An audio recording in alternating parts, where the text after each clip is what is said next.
Gold against US dollar created a bullish candle yesterday, which has created a bullish engulfing candle right here, where the support currently is. Previously it was acting as a resistance, a supply zone. Yesterday in the analysis I have mentioned that the price should make a breakout below or above the very important resistance level or below support level, and there is a potentially the price could reach this area where this uptrend trend line is acting as a support. The price has retraced back down slightly, but did not go all the way back down to the first support level around 2634, an area, this one here, and also up down to this one, 2630.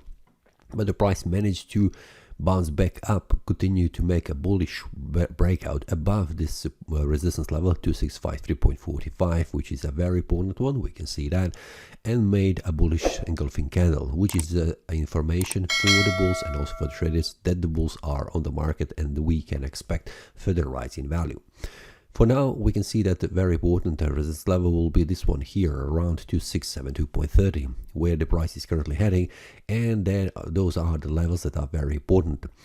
Yesterday I have mentioned also on the 4-hour time frame and 1-hour time frame that there is a potential that the price could reach the area where the price currently is, touching the area around 2669 area and also 2668, where the price has reached it, and currently the price is also next to the very important resistance level. We can see that 2672, which the price needs to make a bullish breakout in order to continue to rise in value.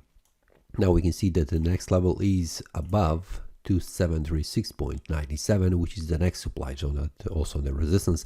But in between this resistance and this support level here is a 4-hour time frame and a 1-hour time frame resistance levels that the price needs to make a bullish breakout in order to continue to rise in value.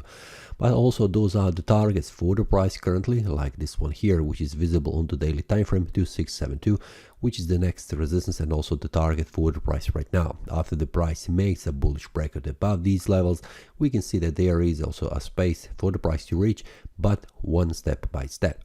Now, because of this bullish engulfing candle, which is created right here, I am still bullish oriented for the price and looking for the price to reach higher price levels. But in order, if the price returns back down below 2648, we can see that this is the support and the lower side of this demand zone. This will also be information for the bears that they are much stronger than the bulls, and we can expect the price to go even more down again, as the next target will be around 2634, which is the area where this uptrend trend line is acting as a support. This is all for today. See you next time and happy trading. That is all from today's analysis. I hope you enjoyed. If you have any question, feel free to leave a comment. If you like the analysis, click the like button and subscribe. See you next time and a happy trading.